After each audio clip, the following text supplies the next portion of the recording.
السلام علیکم ورحمۃ اللہ وبرکاتہ۔ جب محبت الہی کا جذبہ انسان کے دل میں ہو تو اللہ تعالیٰ بڑی قدردانی فرماتے ہیں۔ محبت میں ایسی کیفیت ہو جیسی حضرت عبداللہ بن ذوالبجادین رضی اللہ عنہ کو نصیب ہوئی تھی۔ یہ ایک نوجوان صحابی تھے جو مدینہ طیبہ سے کچھ فاصلے پر ایک بستی میں رہتے تھے۔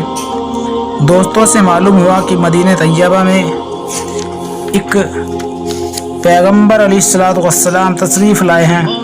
چنانچہ حاضر ہوئے اور چوری چھپے کلمہ پڑھ لیا۔ واپس گھر آئے۔ گھر کے سب لوگ ابھی کافر تھے، لیکن ابھی کلمہ نہیں پڑھا تھا، لیکن محبت تو یہ چیز ہے جو چھپ نہیں سکتی۔ اپنی طرف سے تو چھپایا کہ کسی کو پتہ نہ چلے، مگر نبی علیہ الصلوۃ والسلام کو کوئی ذکر کرتا تو یہ متوجہ ہوتے، جس کے بارے میں کسی نے کیا خوب فرمایا ہے کہ ایک دم بھی محبت چھپ نہ سکی جب تیرا کسی نے نام لیا۔ چنانچہ گھر والوں نے اندازہ لگا لیا کہ کوئی نہ کوئی معاملہ ضرور ہے۔ ایک دن چچا نے کھڑا کر کے پوچھا، بتاؤ بھائی کلمہ پڑھ لیا ہے؟ فرمانے لگے جی ہاں۔ چچا کہنے لگے اب تیرے سامنے دو راستے ہیں، یا تو کلمہ پڑھ کر گھر سے نکل جا، اور اگر گھر میں رہنا ہے تو ہمارے دین کو قبول کر لے۔ چنانچہ ایک ہی لمحے میں فیصلہ کر لیا۔ فرمانے لگے میں گھر تو چھوڑ سکتا ہوں لیکن اللہ کے دین کو نہیں چھوڑ سکتا۔ چچا نے مارا پیٹا بھی اور جاتے ہوئے جسم کے کپڑے بھی اتار لیے۔ جسم پر کوئی کپڑا نہ تھا۔ ماں آخر ماں ہوتی ہے، شوہر کی وجہ سے ظاہر میں کچھ کہہ تو نہ سکی، لیکن چھپ کر اپنی چادر پکڑا دی کہ بیٹا سطر چھپا لینا۔ وہ چادر لے کر جب باہر نکلے تو اس کے دو ٹکڑے کیے، ایک سے سطر چھپا لیا اور دوسری اوڑھ لی۔ اس لیے ذوالبجادین یعنی دو چادروں والے کے نام سے مشہور ہو گئے۔ اب کہاں گئے جہاں سودا کر چکے تھے، قدم اپنے آپ مدینہ طیبہ کی طرف بڑھ رہے تھے۔ رات کو سفر کر کے صبح کو نبی اکرم صلی اللہ علیہ وسلم کی خدمت میں حاضر ہوئے۔ نبی کریم صلی اللہ علیہ وسلم نے دیکھا تو چہرے پر عجیب خوشی کی کیفیت ظاہر ہوئی۔ صحابہ کرام متوجہ ہوئے کہ یہ کون آیا ہے جس کو دیکھ کر اللہ کے محبوب کا چہرہ یوں تمتما اٹھا کہ دونوں جہاں کسی کی محبت میں ہار کے وہ آ رہا ہے کوئی سبے غم گزار کے۔ حاضر خدمت ہوئے اور عرض کیا، اے اللہ کے نبی، سب کچھ چھوڑ چکا ہوں، اب تو آپ صلی اللہ علیہ وسلم کے قدموں میں حاضر ہوا ہوں۔ لہٰذا اصحاب صفہ میں شامل ہو گئے اور وہیں رہنا شروع کر دیا، کیونکہ قربانی بہت بڑی دی تھی۔ محبت الہی میں اپنا سب کچھ داؤں پر لگا دیا تھا، اس لیے اس کا بدلہ ایسا ہی ملنا تھا۔ اس لیے ان کو ایسی کیفیت حاصل تھی کہ محبت الہی میں کبھی کبھی جذب میں آ جاتے تھے۔ آج کل کے لوگ پوچھتے ہیں کہ جناب جذب کیا ہوتا ہے؟ جناب حدیث مبارکہ پڑھو، پھر پتہ چلے گا کہ جذب صحابہ کرام پر بھی طاری ہوتا تھا۔ حدیث مبارکہ میں آیا ہے کہ یہ حضرت عبداللہ بن ذوالبجادین رضی اللہ عنہ مسجد نبوی کے دروازے پر کبھی کبھی بیٹھے ہوتے تھے اور ایسا جذب طاری ہوتا تھا کہ اونچی آواز میں اللہ اللہ اللہ کہہ کر اٹھتے تھے۔ حضرت عمر رضی اللہ عنہ نے دیکھا تو انہوں نے ڈانٹا کہ کیا کرتا ہے؟ یہ سن کر اللہ کے نبی صلی اللہ علیہ وسلم نے فرمایا، عمر عبداللہ کو کچھ نہ کہو، یہ جو کچھ کر رہا ہے اخلاص سے کر رہا ہے۔ کچھ عرصہ گزرا، نبی کریم صلی اللہ علیہ وسلم ایک غزوے میں تشریف لے گئے۔ حضرت عبداللہ بھی ساتھ سے راستے میں ایک جگہ پہنچے تو بخار ہو گیا۔ نبی کریم صلی اللہ علیہ وسلم کو پتہ چلا تو آپ ابو بکر اور عمر رضی اللہ عنہما کو ساتھ لے کر تشریف لائے۔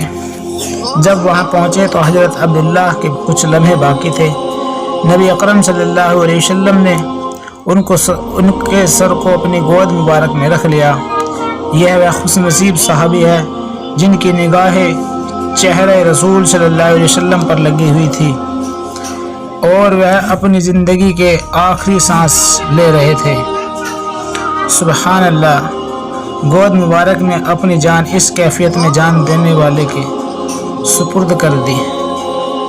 نبی کریم صلی اللہ علیہ وسلم نے ارشاد فرمایا کہ کفن دفن کی تیاری کرو۔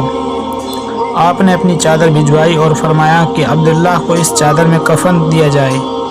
سبحان اللہ، واہ اللہ، تو بھی کتنا قدردان ہے کہ جس بدن کو تیری راہ میں ننگا کیا گیا تھا، آج تو اس بدن کو اپنے محبوب کی کملی میں چھپا رہا ہے۔ سبحان اللہ، سودا کر کے تو دیکھے، پھر دیکھے کہ اللہ رب العزت کیسی قدردانی فرماتے ہیں۔ ہم لوگ ہی بے قدرے ہیں کہ اللہ کو بھی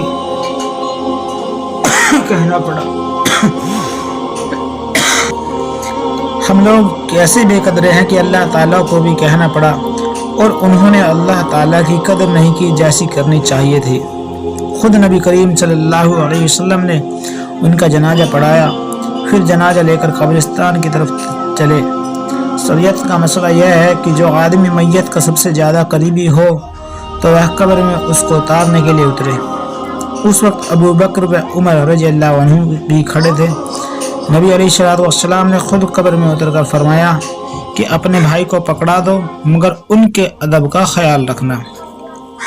آپ نے اس عاشق صادق کو اپنے ہاتھوں سے میں لیا اور زمین پر لٹا دیا، گویا اپنی امانت کو زمین کے سپرد کر دیا۔ حدیث مبارک کا خلاصہ ہے، اللہ کے محبوب صلی اللہ علیہ وسلم نے جب ان کو زمین پر رکھا تو آپ نے ارشاد فرمایا، اے اللہ، میں عبداللہ سے راضی ہوں، تو بھی اس سے راضی ہو جا۔ یہ ایسے بول تھے کہ حضرت عمر رضی اللہ عنہ بھی سن کر وجد میں آ گئے اور کہنے لگے، میرا جی چاہتا ہے کہ کاش آج نبی اکرم صلی اللہ علیہ وسلم کے مبارک ہاتھوں میں میری میت ہوتی۔ دیکھا مہمان و مجاہدہ اور قربانیاں کرنے والوں کو اللہ رب العزت یوں بدلا دیا کرتے ہیں۔ آپ سوچئے کہ جو آقا اپنے کمزور بندوں کو حکم فرماتا ہے جو اس طرح سے ہے، تو کوئی اگر اس کے لیے قربانیاں دے تو کیا اللہ رب العزت قدردانی نہیں فرمائیں گے؟ ضرور فرمائیں گے۔ تو دوستو، یہ آج کا ہمارا واقعہ تھا جو آپ نے ابھی سنا،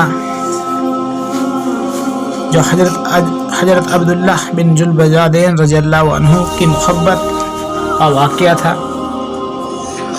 ویڈیو زیادہ بڑی ہو گئی، لیکن مقصد تھا دوستو آپ لوگوں کے سامنے یہ اللہ کی محبت اور اللہ کے رسول کی محبت کے واقعے رکھنے کا، کس طرح کی ان کی محبت تھی، اور ایک آج ہم ہیں۔